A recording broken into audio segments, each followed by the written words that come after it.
Good evening, folks. A very unwise man recently said, or not so recently, but once said, I love the poorly educated. I love the poorly educated. In retrospect, a lot of us laughed and a lot of us continue to laugh. But was he kidding when he said that? And was that such a ridiculous statement to make? Now, I'll be the last person the last person on earth to admit that Donald Trump said a smart thing or did a smart thing. But it's hard to ignore the fact that in this last election, he appealed to some of the dumbest people, and just enough of those dumb people pulled the lever to put him back in office, despite the fact that in the run up to the 2024 election, he filleted a microphone. He filleted a microphone. He called America a garbage can. Uh, he did a lot of performative stunts at McDonald's and with garbage bags and stuff like that. And not to mention the fact that he is a convicted felon. So there were enough so called poorly educated people. Poor Mike. I got Mike's son. Is my mic okay, you guys? Can you hear me all right? Uh, Let me just make sure you guys can hear me. Oh yeah, that garbage truck thing was a disaster. Just throw up. You're okay, BDD. Let me know. I hear you fine, Michael. You're the same guy that said my mic was bad. Okay. um. Yeah. So he had enough people who were willing to overlook all of that, to willing to overlook the fact that he's an adjudicated rapist. And it begs the question, are we the poorly educated? If we're not able, with all of our smart people, our college educated, our highly intellectual, articulate people communicating, if we're unable to communicate that we are better for America than an adjudicated rapist and a convicted felon, then something's wrong. Something's seriously wrong. And it's not time for us to start saying, oh, it was rigged and, they stole the election. No, it's time for us to take a long, hard, serious look at what the deal is. Now, I'm ready to take a look at that and many other things in today's episode of Storytime with BDD. Are you ready? Let's go.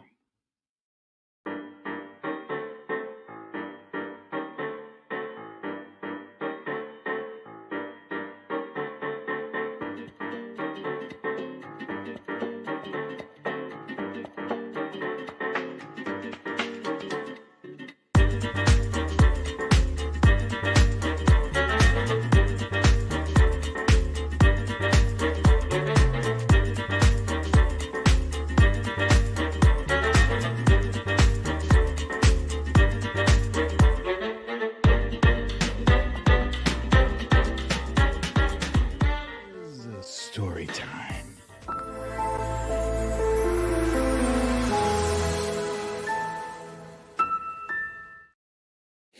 Welcome, ladies and gentlemen, to another episode of Storytime with BDD. I'm your host, BDD, aka Brooklyn Dad. Happy day after Thanksgiving, also known as Happy Black Friday. Are you guys out there shopping? I hope not. Really? Not because you shouldn't be, but really you shouldn't be. Um, but I don't know. Nowadays, most people are doing a lot of their shopping uh, online, and for me, Thanksgiving and the day after Thanksgiving is dedicated to things like, setting up the Christmas decorations. We actually started late. When I say late, we started this past weekend. Thanksgiving was late this year. Usually it's like the 24th or the 25th. And this year was the 28th. So it kind of threw our whole timing off. Um, we in the Brooklyn Dad household do enjoy you know, uh, we enjoy putting up the Christmas decorations and having them up there, and people drive down our block looking at decorations and stuff. It's fun. So anyway, before I get carried away, let me just check and see who's here. And so we have Zelda here, of course. Zelda is at the top. She pushed the thumbs up. Thank you for the invite. And I would like to say a very happy thank you to my friend Zelda, who did send me. She sent me this snowman. There's actually two. The other one is in the next room over, but it's very cool. It lights up. Thank you so much, Zelda. Zelda has been a great friend to the show. To me and to the show, to my family. I so appreciate you, Zelda. Thank you so much. Ness from Connecticut is here. Fox Hill Dreams. Let's see. Treese Haney is here. That's a new name. So welcome, Treese. Valerie G is here. Sandra from Paramount, California is here. Cindy C. Carol Glenn. Watcher Soko. Lucy L. Joe Tato Sniff. Uh-oh. We'll see how the comments go from Joe Tato Sniff. Let's see. Atoms says hello from Texas. Says in McKinney. Simon Metcalf is here. Samantha Hawkins. Lucy L. The ABX girl, Stephanie L. Michael McAndrews. So now I get what Michael was getting at before when he said poor Mike. He was talking about Trump during the rally that he filleted his microphone. Apparently the mic was bad, but he was filleting it. It's clear. Cecile Kazemi is here. Queen of the South. RJ is here. Fly on a Wall. Carol Glynn. Andrea McCready. Artemis Dragon. I'm seeing a bunch of new names. It's good to see you guys here. Phyllis Harrison. Okay, Marie Novak. Just so you know, guys, if I missed you, it's not because I don't appreciate you, but it's because I can't read all the names here. But thank you for joining us in today's episode. And I would like to jump right in to what I like to call our stories of the day.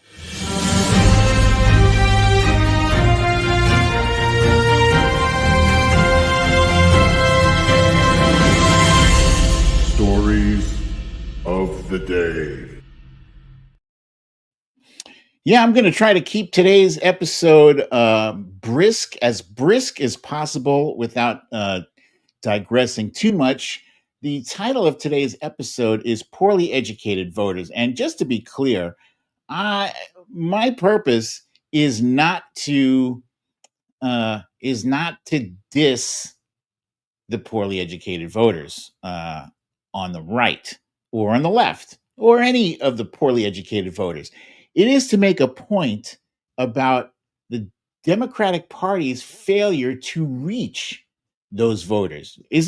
Are they any less important because they did, for whatever reason, did not finish high school or didn't attend college, whatever? No. It's up to us to craft messaging that is effective enough to break through the noise. Yesterday, as I said, was as you all know, was Thanksgiving, And while some people were on social media trashing radical left people, uh, and their haters, happy Thanksgiving to all the haters.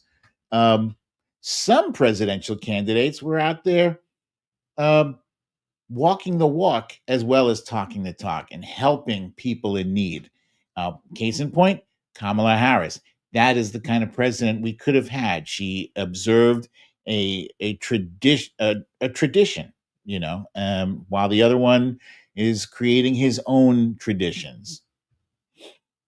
Speaking of the other one has another one in his shadow, in his constant shadow. It's Elon Musk.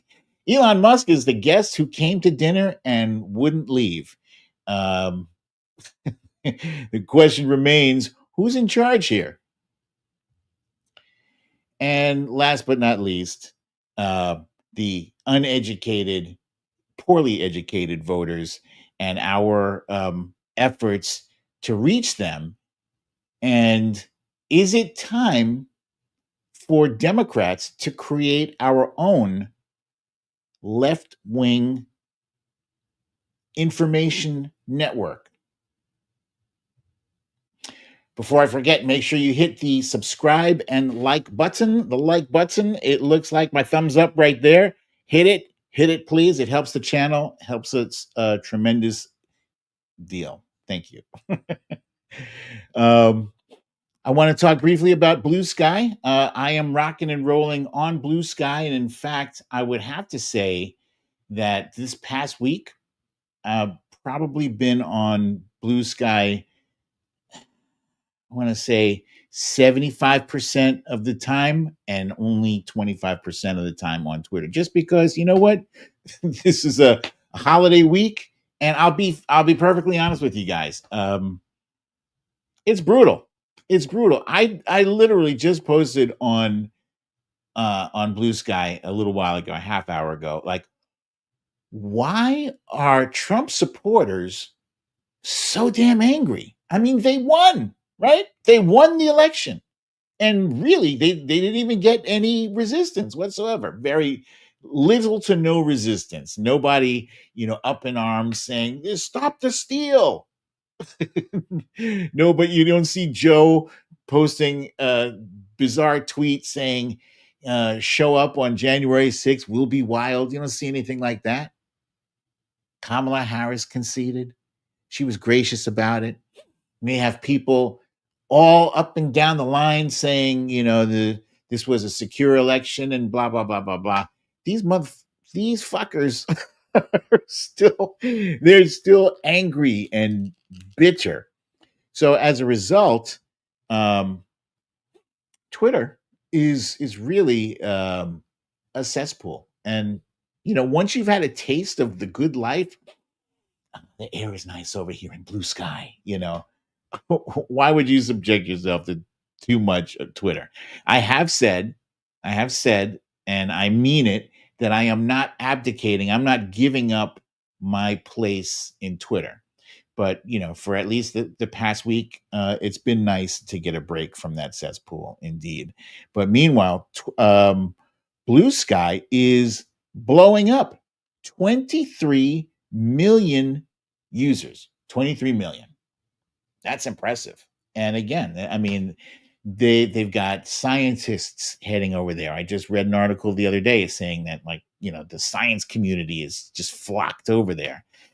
And really, if Elon was as smart as he likes people to think he is, he would address this because it's an issue.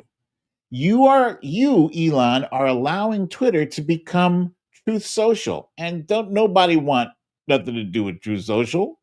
Huh? You got the creative people. You got a ton of really good accounts fleeing your site and leaving there nothing but, Nazis and Nazi lovers and just really nasty people. You think that's what your advertisers want? You think they want that? You think they're going to hang around, or are they going to start floating or offers over to Blue Sky? Yeah, Nez from Connecticut says, can have conversations on Blue Sky without people spewing maggot propaganda. Carta says, is anyone surprised that MAGA is just as poor at winning as they are at losing?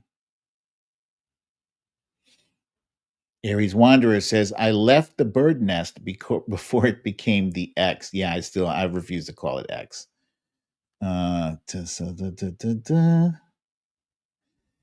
Barbara Clark says, haven't really quit Twitter, but I'm not posting. I am liking things, though.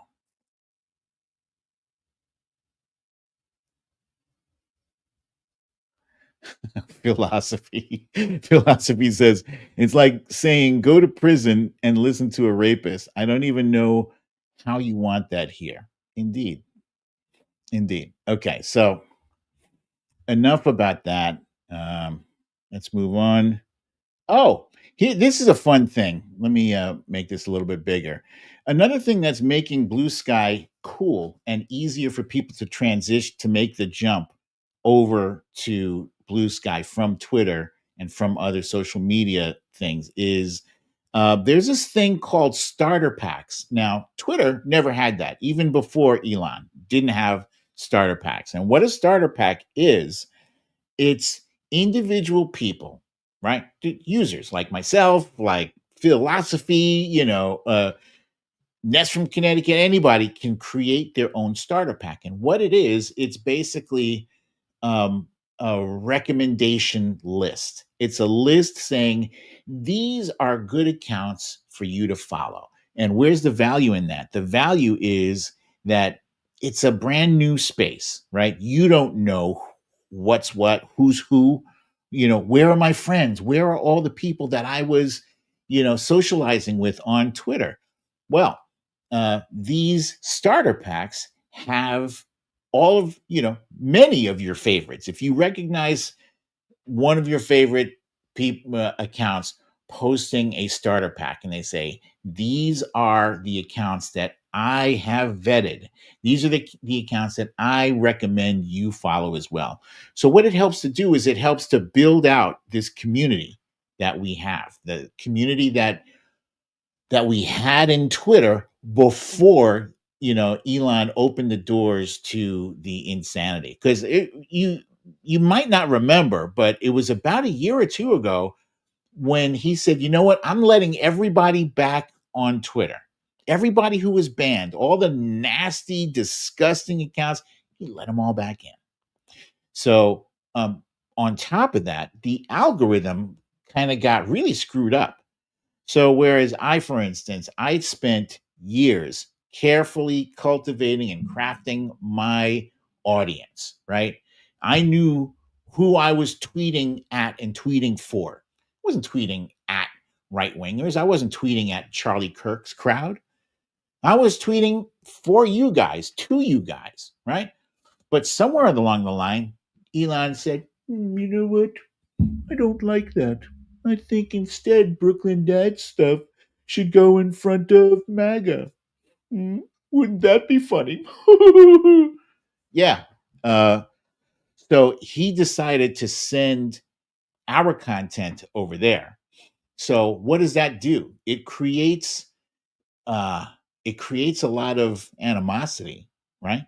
And people who are angry. Hey, you paid your money to go and see uh, Guns N' Roses, why are they playing classical music now? I didn't pay to see this. So there's people, there are eyeballs on your shit, right? Those are his views, right? So the stuff that you produce, it still gets views. It's just not happy views. It's not, hey, that's good stuff, or I don't agree with you, but you said that well, or whatever the case. Now you just have people telling you to suck a bag of dicks, and, and all other kinds of terrible things that they're telling you. So on Blue Sky, you got a whole lot less of that. The algorithm is pretty much geared to reach the people who have decided to follow you, and the people who have interacted with your stuff. Uh, so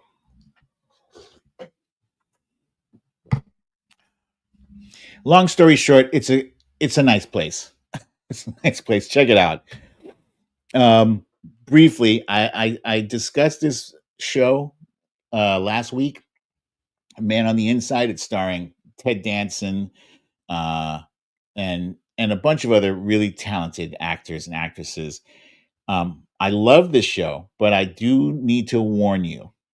I do need to warn you. This is a trigger warning because the show deals heavily in the subject of dementia or Alzheimer's. And if you have experienced the loss due to Alzheimer's or dementia, I am telling you that it's heavy. It's heavy. Like, bring your bring your Kleenex. Absolutely. It's a lovely show. It's funny. It's at times it's often really feel good, in how it deals with the content matter, but just telling you, it will pluck your heartstrings. Absolutely. Alien Romulus. it's it's a good movie. It's very good. It just became available to stream. I think it was. I think it might have been Hulu. So it's not the first Alien, and it's not the second Alien, also known as Aliens. Right. The main character is not Sigourney Weaver. That said, this one is pretty good. Actually, I am very tough to please when it comes to horror movies or sci-fi horror. Um, this was a very entertaining movie. You do definitely get your money's worth with this. So, I highly recommend if Alien was your jam. And look, I've seen all of them. I mean, even seen the ones the most recent, like the prequels, like Covenant and all that other stuff. So this Prometheus, I think, was another one. This very good, very good. And last night I watched this thing called Oddity. So this is a horror. It's almost like a ghost story, right? I'll give you the very brief synopsis. A woman who was one of two twin sisters, was killed, brutally murdered in her home. And her surviving twin is blind, but she has like an ability, she has a talent to touch a personal object, and she's one of those psychics who can touch something and then see what really happened behind the scenes. So she knows that her sister was murdered, and she's back to get some payback. And I think the subtitle says every murder lives on. So yeah, this was spooky. This was definitely spooky. If you're like me and you're kind of like fed up with like the very low level of horror movies and stupid jump scares and blah blah blah. This has some jump scares, but they're legit jump scares. And this thing, I can legitimately say I was scared. I was scared watching this. I would put my scare meter on like an 8 for this. This was very good. Very well done. The Wizard of Oz is not a scary movie. It's a musical. It's a sweet, it's actually like a holiday tradition. I think every time Thanksgiving rolls around, you have one of two movies that are like staples or mainstays. One is like the Ten Commandments, and the other one is The Wizard of Oz. I didn't watch The Wizard of Oz this year. And actually, my son just informed me that there was like, he likes reading about all random stuff, right? But apparently, behind the scenes, there was some really horrible things that happened to the woman who played Dorothy. Is what's her name? Judy Garland. Um, Really terrible. Like they were giving her drugs to make her stay awake longer, and she was abused off camera. Terrible. I didn't know any of these things. Anyway, there's another movie that's out now based on The Wizard of Oz, and it's called Wicked, right? And I saw this on Broadway. Phenomenal, phenomenal musical. Fun fact, I'm a big musical buff because my mom used to play things like Hair and Jesus Christ Superstar and lots of different musicals when we were growing up. Now I'm a musical buff, right? Um, and this movie, I watched like a behind the scenes thing. They put so much into this. I am very, very much looking forward to The Wicked. And what The Wicked is, it's a behind the scenes of what really happened in The Wizard of Oz. It tells a story that the person that we grew up knowing as the Wicked Witch of the West wasn't actually wicked at all. And Glinda, the Good Witch, wasn't that good either. So it's a very interesting show. It's a lot of fun. So I'm looking forward to seeing this in the theaters this weekend. Fingers crossed. So let's get on to the main stuff here, right? So I've been tweeting about this, and I'm going to continue to tweet about this because I think it's important. Tweet and post. I don't know what some folks are calling the blue sky posts skeets. No, you come up with something better, right? Because those of you who know, skeet is a euphemism for ejaculation. Okay, so let's skeet is not working for me. But anyway, I will be posting about this, that Donald Trump's margin of victory, small. And I'm not just saying that as a Trump hater. I'm saying that as it's a fact. It is an actual fact. Out of all the victories, his is the fifth smallest in history. Fifth smallest. This graphic says 1.6%. I believe it ticked up to 1.7%, right? 1.7% is his margin of victory, and that is small. By comparison, as you can see on the bar graph here, Joe Biden's victory was 4.4%. And what did he do with that? He did a lot of things. He passed a lot of bills that Americans are going to reap the benefits from Joe Biden's hard work over the next decade or two or three, even. So thank you so much, Joe Biden. 4.4%, it's almost 5%. That you could call a mandate, right? He won by over 8 million votes. Same thing with President Obama. His margin of victory was even bigger, was 7.2%. And forget about Ronald Reagan. Ronald Reagan's victory was so ridiculous. It's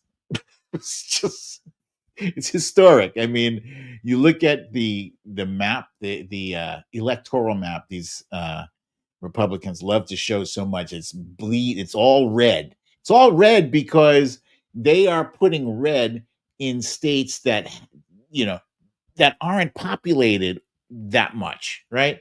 So in a state like Montana or Wyoming that has 400,000 people, they're filling up that whole state with red when really it's just a bunch of little tiny red dots. That's what it should look like. Anyway, I digress. But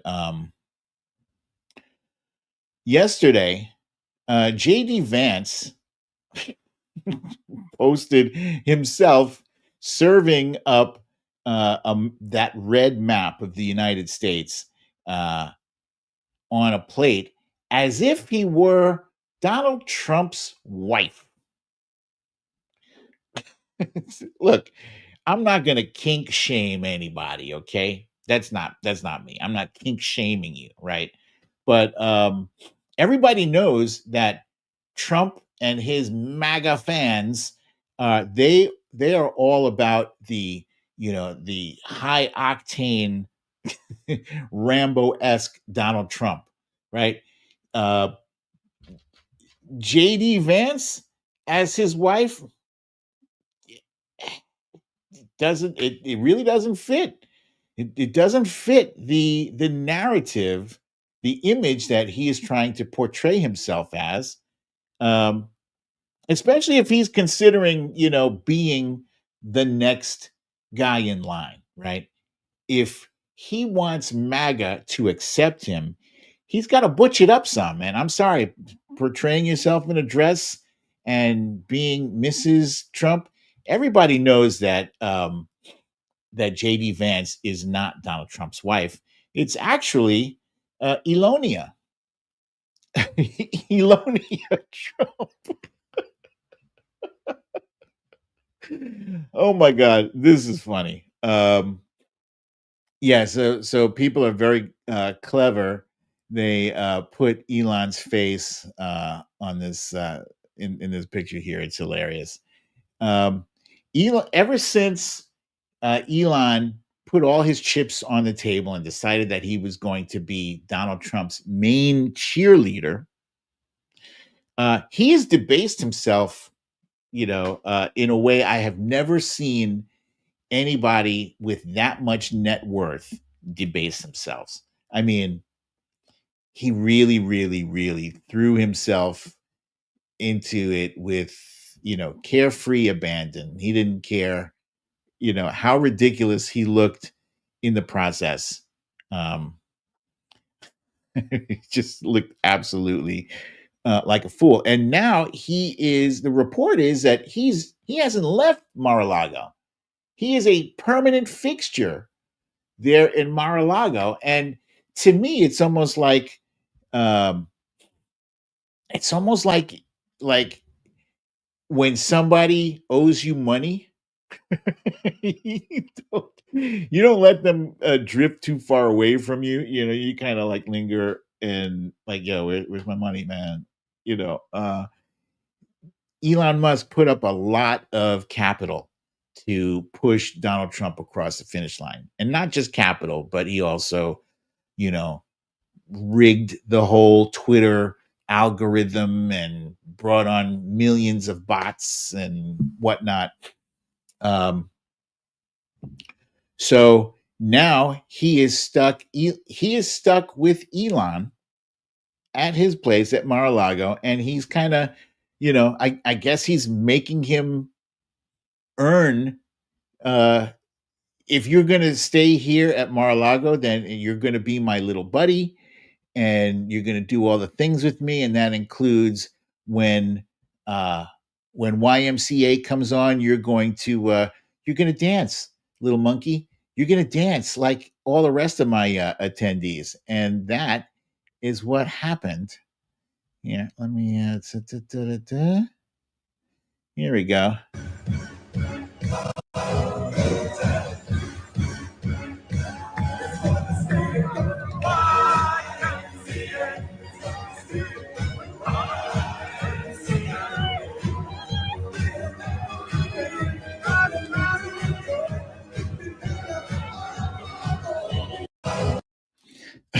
It's just to me that scene is very funny because there's a look that Elon has on his face. Hang on, let's put this back. Elon has a look on his face that I've seen before. Definitely have seen it, and you've probably seen it too. Yeah, it's this.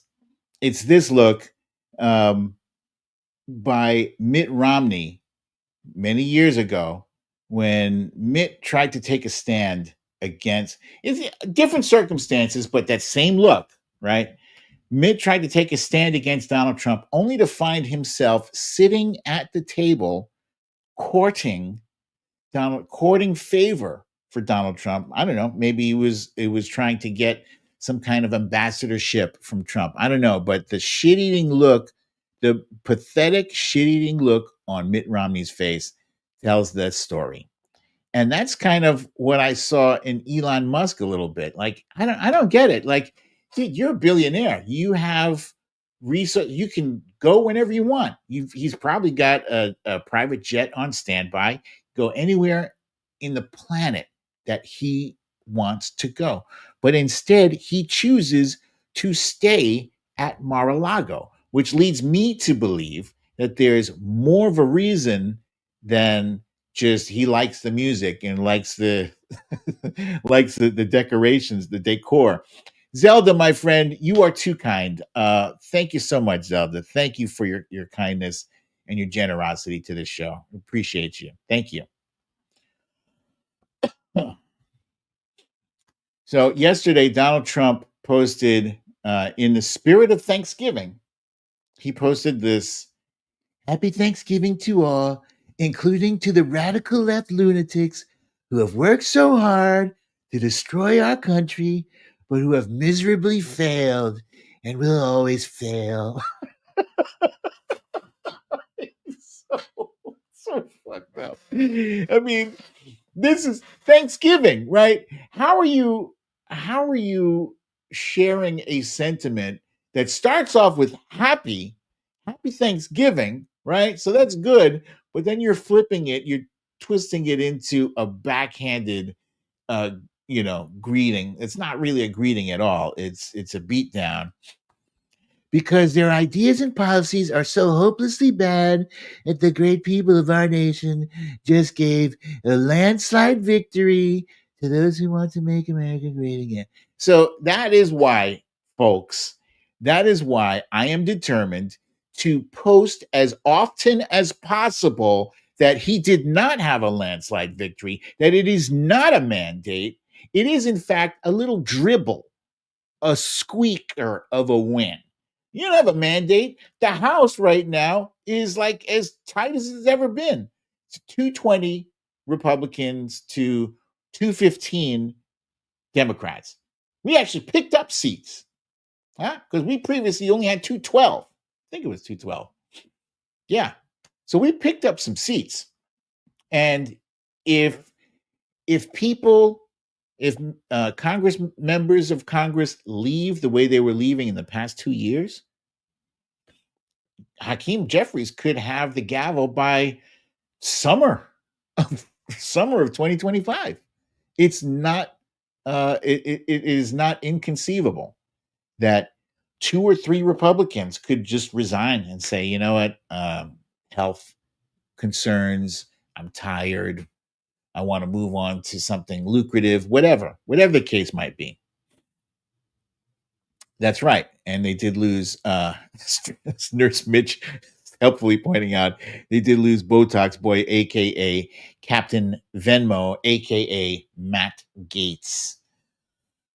So meanwhile, a real leader used her Thanksgiving mojo to really demonstrate the feeling that is supposed to accompany Thanksgiving, and that means giving. That's the second half of the word after thanks. It's giving, right? It's giving, and what she's giving right here, she's giving gratitude. She's giving humility, right? This is who should be our next president. This is who we, man. You guys, I have come to terms with the fact that she has lost, right? She didn't win. It doesn't mean that it's any easier to deal with. It still sucks. It really sucks. Yeah, it sucks because she is a wonderful person. She's joyful. Did she run a perfect campaign? No, but it was, if you consider the fact that she had 107 days to get her shit together, she did a phenomenal job. Phenomenal. She came very close to beating a guy who had been campaigning for 4 years straight. A guy who had a billionaire in his back pocket. A guy who had an entire right-wing uh, right wing messaging system behind him. And I'm going to get into that in a little bit. But yeah, so Kamala Harris was at it was a Washington, D.C. Um, shelter, I believe it was. And actually, I do have some video of this. Let's see, share screen. But let's go back here. And let's go back up here. What's that? Yeah. No, not this one. Here we go.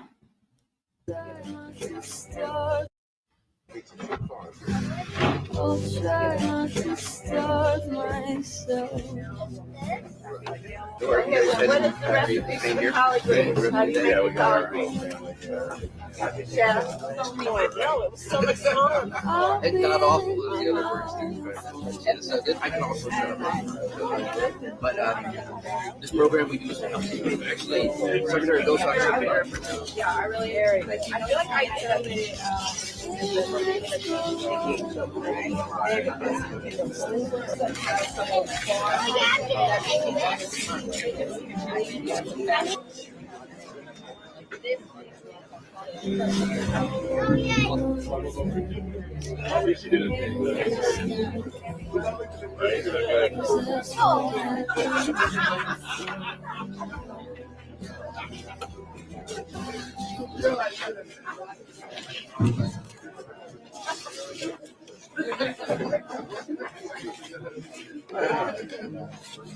So as long as you guys are set up in different places, our staff is going to fill.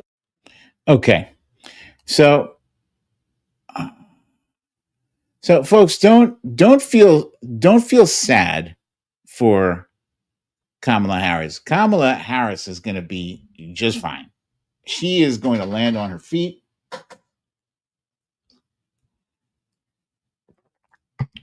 She's got a whole squad of people right now that she's circling up with to figure out what's her next step. And I don't know, she could possibly be governor of California. Excuse me. She might take some time off to do the speaker circuit.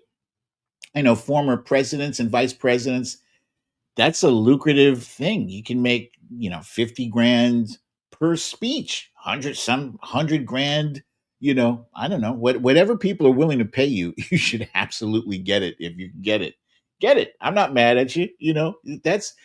That is one of the most stressful jobs on the planet, next to being a teacher or a mom, being president or vice president.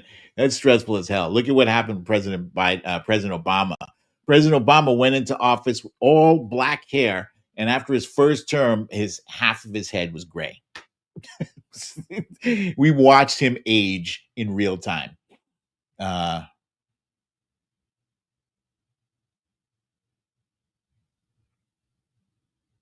Yeah. So anyway, let's see. Where was I here? All right. Let's talk about our main topic of discussion, and that is Donald Trump's infamous statement. I love the poorly educated. So yeah, I was one of them, one of the people who jumped up and clowned him about the poorly educated, and because it was almost like he was saying, these people are so dumb. And it's not like he didn't beat around the bush. He's like, I could shoot someone in the middle of Fifth Avenue and not lose a single vote. And he proceeded over the next 4, 5, 6, 8, 9. I've lost count how many years it's been, because it's been brutal. Because he never went away. He never went away. Even after he lost, he just fucking stayed there and continued to lie. But that was the thing. He lied and lied and lied and lied. And I got angry half the time because if you're gonna look at me in my face and tell me an obvious lie and expect me to believe that shit, it's an insult to my intelligence. You are insulting my intelligence, and I don't take kindly to that. So the whole insulting of the intelligence um, thing is an issue, right? Because we on the left, we consider ourselves I'd like to think we consider ourselves educated, right? We are the folks on Twitter who, you know, um, we can admit when somebody messes up the difference between your and your, we pounce on it, right? There and there, all the different words that sound similar but have an apostrophe or in a different place, whatever. We're the grammar cops. We like to have a laugh about that. That's fine. um, but on another level, there is a cultural difference between liberals and conservatives, or Democrats and Republicans, and that we often like to poke fun at the people that Donald Trump has championed, right? And so as a result, they have mapped themselves onto him. Like, ride or die, that's our guy. That's our guy because he puts a big middle finger in your face. So I'm not sure if it's a thing. I don't believe it's a one and done thing. I think Donald Trump himself is a very unique person. He's a guy who's been in the media for decades, right? He's had experience. He's been interviewed, dozens, hundreds of times going back to the 90s. So he has experience dealing with people in the media for that long time. He was manipulating them for a lot of the time. He was calling up members of the media and you know using a pseudonym. I think it was David Dennison, John Barron, I think was one name he used, and he was like, "Oh, they're saying things about Donald Trump, that he's a great lover, and the women love him," and all kinds of nonsense. Um, I don't know if anybody was buying that it really was a John Barron and not Donald Trump, pretending to be John Barron. Um, but yeah, so he might be a very unique situation, but the fact remains that there is a group of voters out there that he referred to as poorly educated that we were unable to reach. And we have to look into why that is, right? I'm going to share something with you here. Because in the very beginning, in the very first days after the election, people started searching for what is a tariff. I kid you not. Search results for what is a tariff spiked 1100%. Fucking tariffs, right? That was a main staple of Donald Trump's pitch to his voters, was that he was going to put tariffs on China, right? So he told his followers, his supporters, vote for me because I'm going to stick it to China. And people were like, yeah, all right. Stick it to China. It's not going to hit me, right? And sorry, but yeah, it is going to hit you. Let me just say, go back here and share with you a clip of my friend Walter Masterson, who is a master at conducting these really excellent interviews. I'm voting for the man that's going to take America. Excellent interviews with members of MAGA. Here he is explaining tariffs to MAGA. I'm voting for the man that's gonna take America back, baby. Donald J. Trump, man. What's one of your biggest issues? It's probably gonna be inflation, because I sell T-shirts and all that stuff. Your T-shirts are made in the USA? No, my blanks. No. See, that's the thing Trump's talking about. If we tax them, hit tariffs, the same item they're making over there will cost the same to make over here. We pay the tariffs. Well, the companies pay the tariffs, not us. China doesn't pay the tariffs. We do when they come in. No, it doesn't work like that. Like if I'm buying 1,000 shirts from China and there's a tariff on it, I'm paying the tariff. Well, no, whoever's getting it imported in is going to pay the. Guys, just so you know, my man Walter is working hard to try to break through the levels of ignorance that this guy has about tariffs. He is a businessman himself, doesn't understand tariffs. Tariffs. Yeah. I'm the business owner. I'm paying the tariff. China doesn't pay it. I pay for it. Well, And like if I'm the business owner and I buy 1,000 shirts, I see what you're saying. China's not Jolly. So I'm trying to So who explain. pays the tariff? They're paying the tariff. Do you think that? Do you believe that? Because I was trying to say, because I sell merch as well. I sell you something for $10, right? You're going to sell it to him for $20. Exactly. But then I make you pay me $15 for it. Are you still going to sell it to him for $20? Am I gonna sell it to him for 20? If I raise the price $5. Oh, it's gonna have to go up. Right. So Yeah, the consumer foots the bill.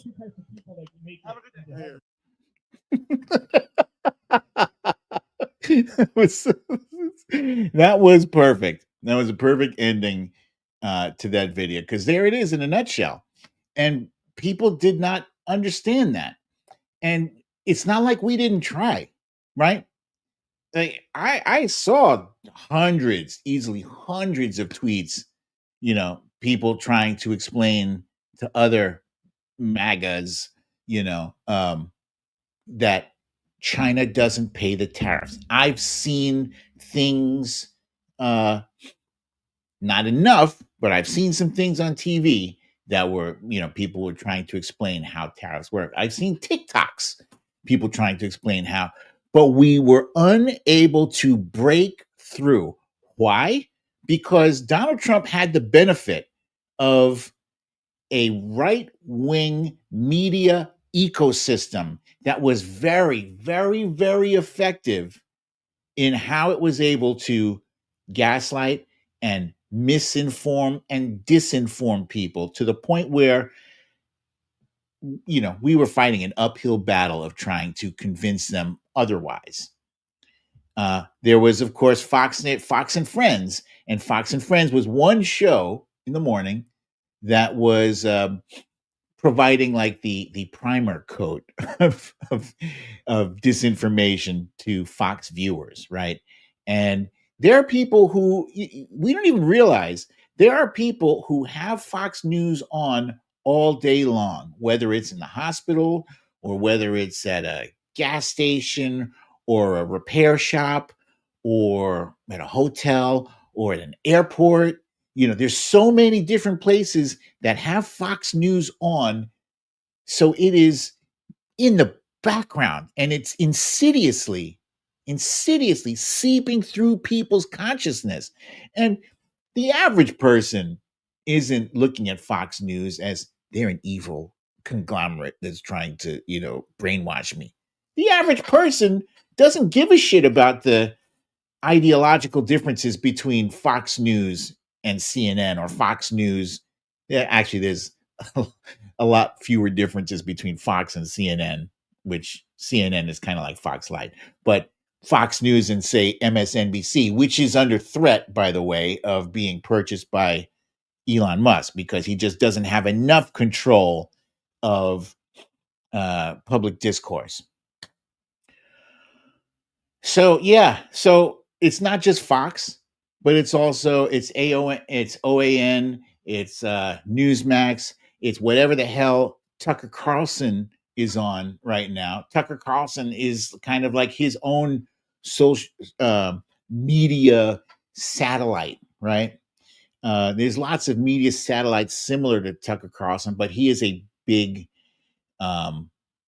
he's a big one. He's got a big platform. At one point, I remember people were talking about him, the possibility that he might run for president because he's like a populist, you know.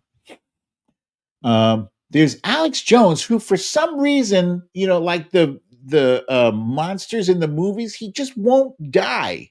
You know, he stays in there. He stays with support, despite the fact that he got hit with a $1.5 billion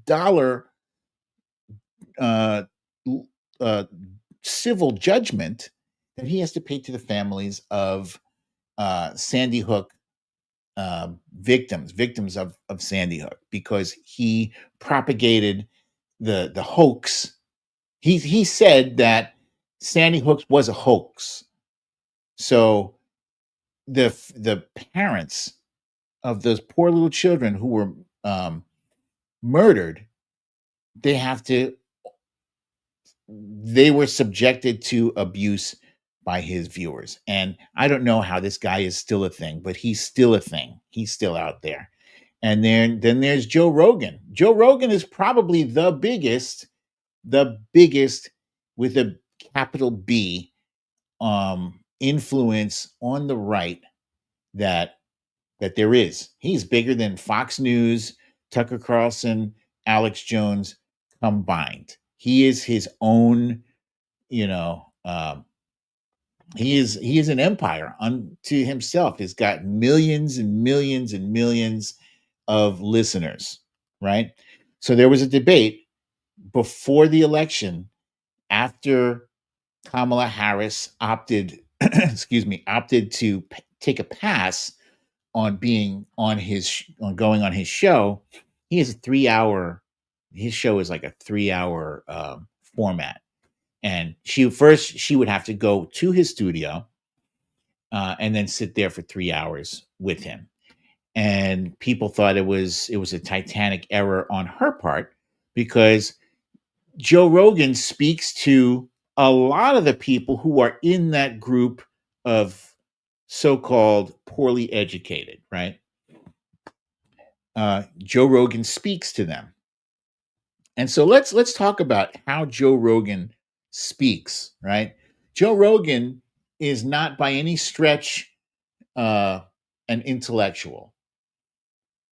There are some people who would disagree with that statement vehemently, but he's not. He doesn't project as an intellectual. He does project as somebody who is on the surface willing to talk to anyone.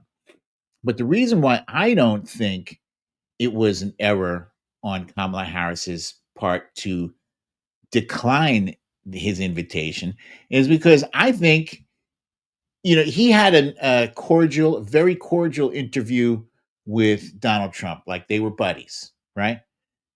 I don't think his interview with Kamala Harris would have gone down that way.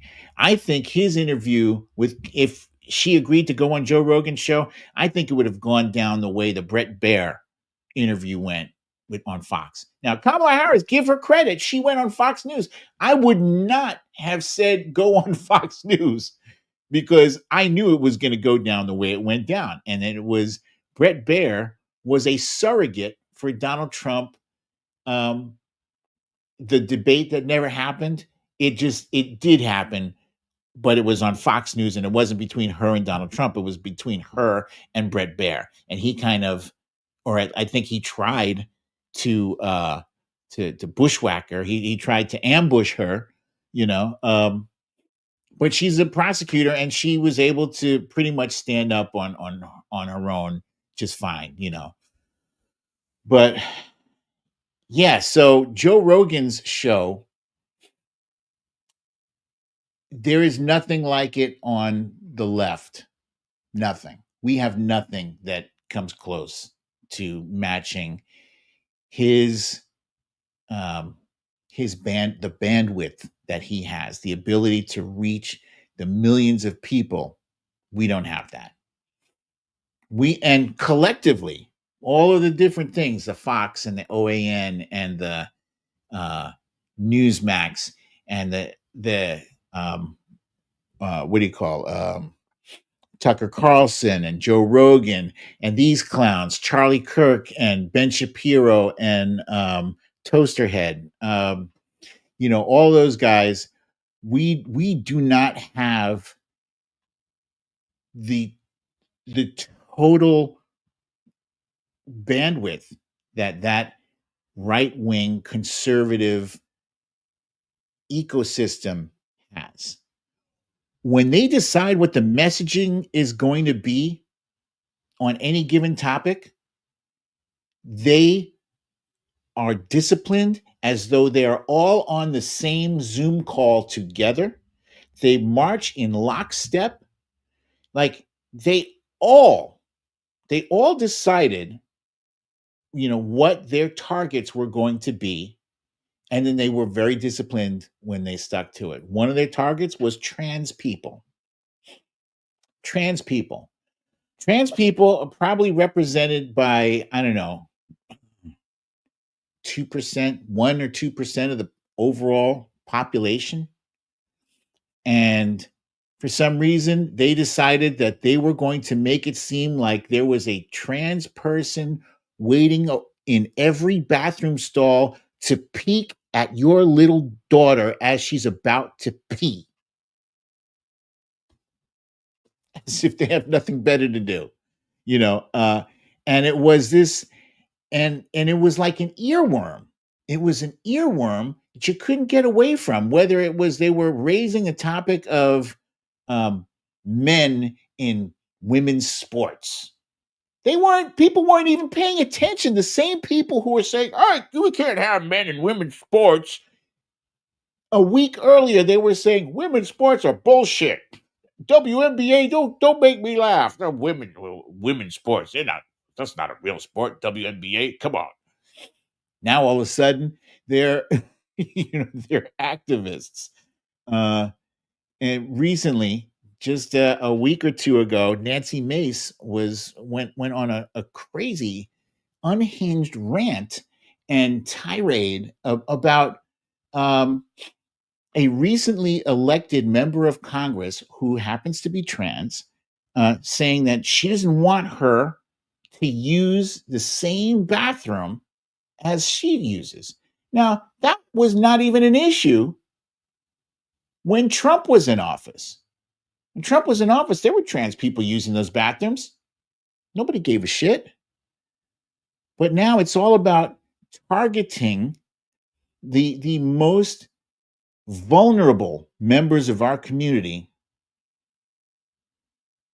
And let me just pull up this thing here, because Jen Psaki sums it up nicely. Here's something that's a little awkward for her, given her position.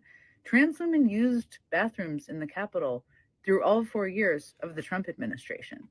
It doesn't seem like there was incidents or whatever her concerns are. But much bigger than that, why is this the thing that you're so focused on right now? I can't quite figure it out. Well, I know why. It's political capital or MAGA credentials or whatever it may be. But yeah, it wasn't an issue before. So I'm not really clear why it's an issue for you now. So anyway, here's the point that I want to make, right? I've been saying for a long time that on the left, where is our Fox News? Where's our Fox News? Now, you might be thinking, well, Brooklyn, we got MSNBC. Yeah, no.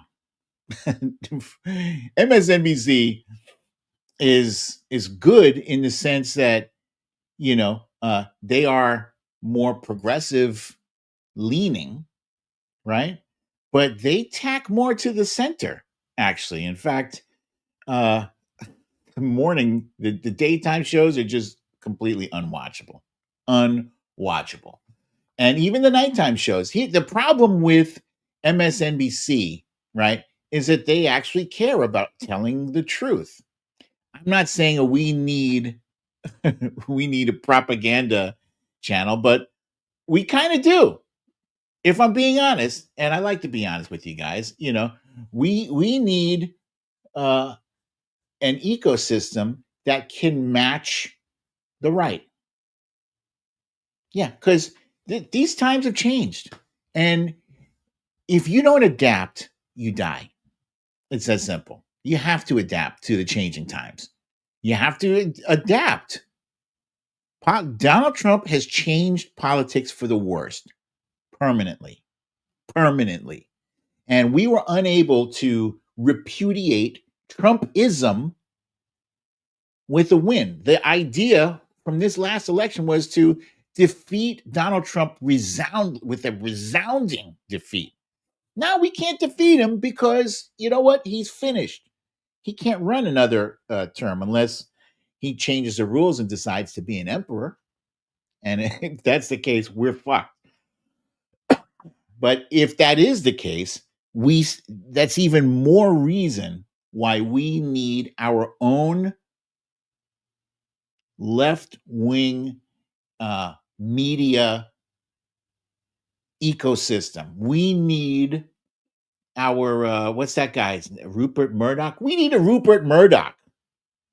We need a Rupert Murdoch and we need an Elon Musk to help finance this. First of all, we need somebody who is interested in promoting policies that will cause him or her to have to pay more taxes as a billionaire. That's what we need. We need somebody who doesn't mind paying more taxes as a billionaire. And I see Artemis Dragon saying Mark Cuban, who I agree. I think he might be the guy, but he also might not be the guy too. Maybe it's a combination of billionaires and multimillionaires, right? People who are interested in social justice, and there are plenty of them. We have not identified them yet. But there is a movement that's going on right now, folks.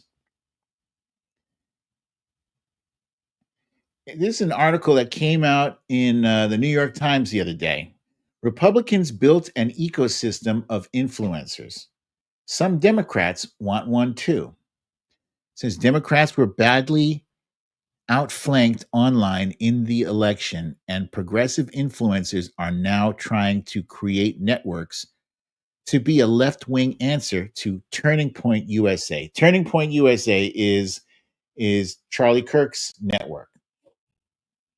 Interviews with more than a dozen Democratic content creators reveal a pervasive belief that Republicans have helped incubate a highly organized and well-funded ecosystem of influencers, podcast hosts, and other online personalities who successfully amplified and spread pro-Trump content. And the content creators are blaming scattershot and underfunded efforts by Democrats to make an impression in a sphere they said the party as a whole had overlooked for at least a decade. Yeah, you were asleep at the wheel, Democrats. You were asleep at the wheel while Charlie Kirk was building his empire, and now we're behind the eight ball. This is a moment. So there's an organization known as Good Influence, and Good Influence is a company that helps to focus the efforts of, I would say, mostly progressive, left-wing influencers at different at different causes, whether it's environmental, whether it's gun control, whether it's Roe v. Wade, whatever the case may be. Good Influence is working with influencers to help boost the messaging towards those individual causes. But they are now working on something called Chorus.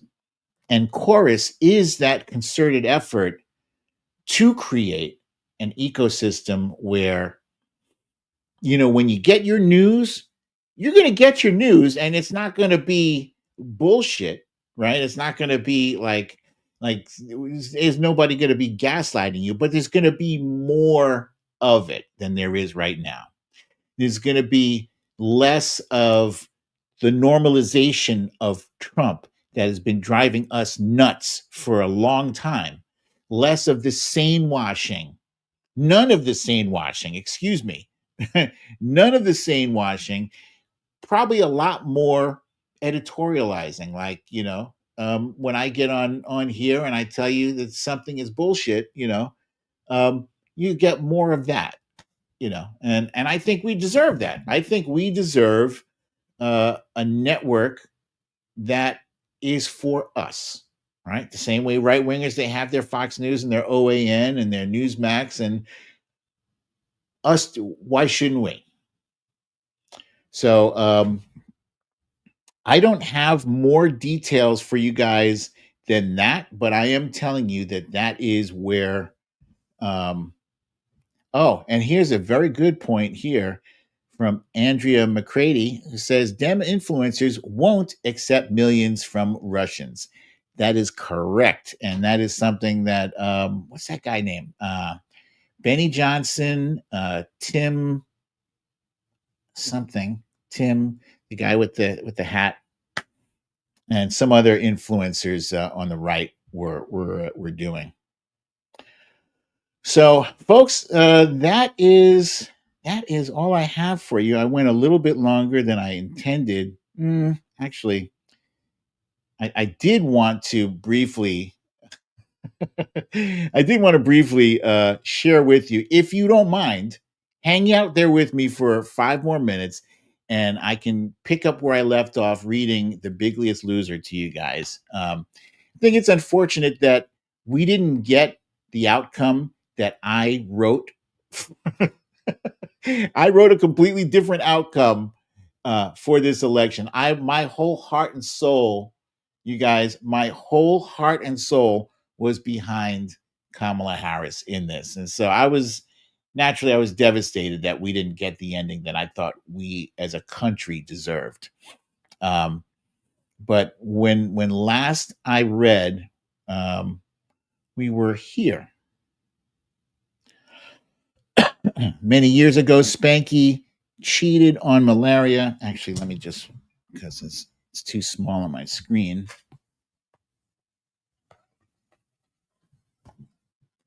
This, by the way, is a beautifully illustrated book that I had a ball creating.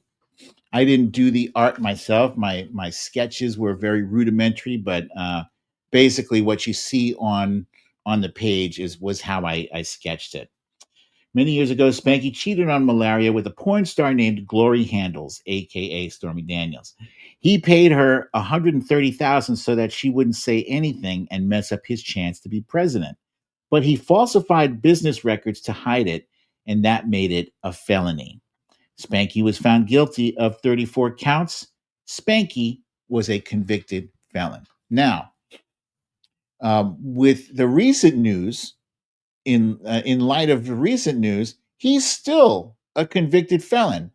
However, and that's a big however, Judge Merchan has floated the idea that he may consider dismissing these charges. It's just disgusting to me. He hasn't made the decision yet. Right now, I think he's just postponing. He's postponing the sentencing, which just kills me. Despite the fact that everything was going wrong for Spanky and Mo Ryden was having so much success, Americans were judging Ryden harshly on his age. He was the most legislatively successful president. He helped end the COVID crisis by vaccinating millions. He signed a massive infrastructure bill. His policies added 15 million jobs, but they couldn't get past Mo's age. Then, in June, Mo and Spanky had a debate. And while Spanky spewed an unchecked litany of lies, Mo was not at his best. He was slow to counter him. It was difficult for many Americans to watch.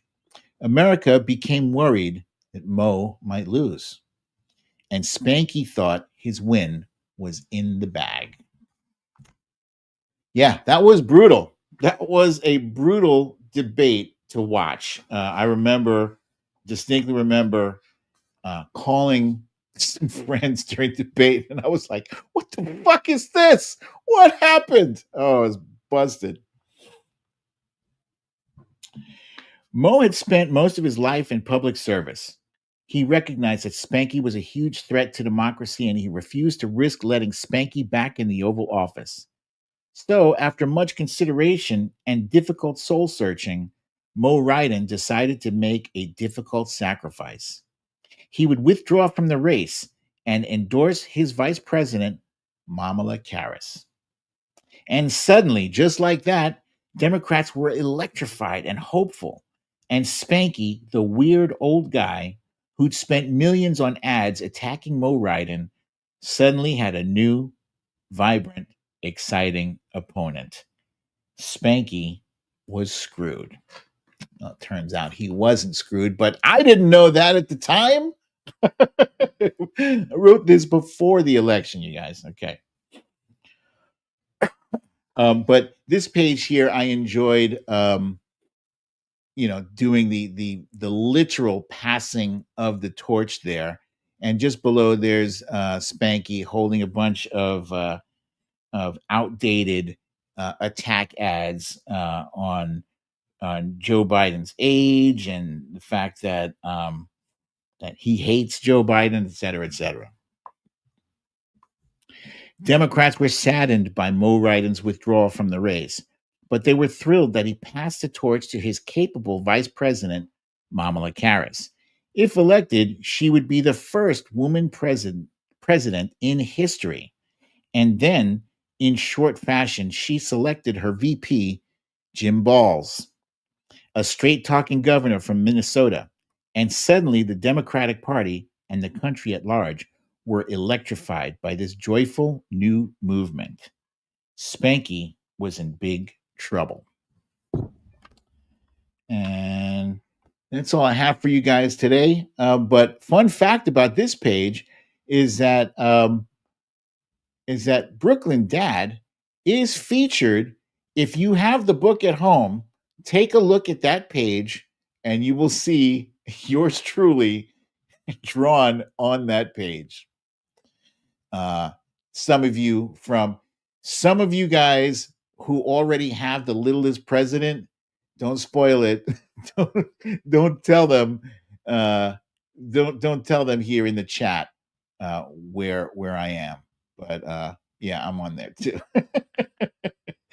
and that's it, folks. That is what I have for you today. Thank you for letting me share that bit of the book with you, The Bigliest Loser, which is, by the way, still available on brooklynDadDefiant.com. And so, yeah, so I hope you guys had a fantastic, relaxing Thanksgiving, and that you have plenty of leftovers to look forward to. Oh, damn, wifey asked me. So it is pizza and movie night. And she just asked me before the show, she's like, "Do you still want pizza even though we have all these leftovers?" And I was like, "Yeah." But now I'm thinking, still yeah, but maybe, I don't know. I don't know if it's too late for me to change my mind on that. But in any case, guys, thank you so much for joining me today. I look forward to seeing you all here next week, same time, same place. I love you all. Peace.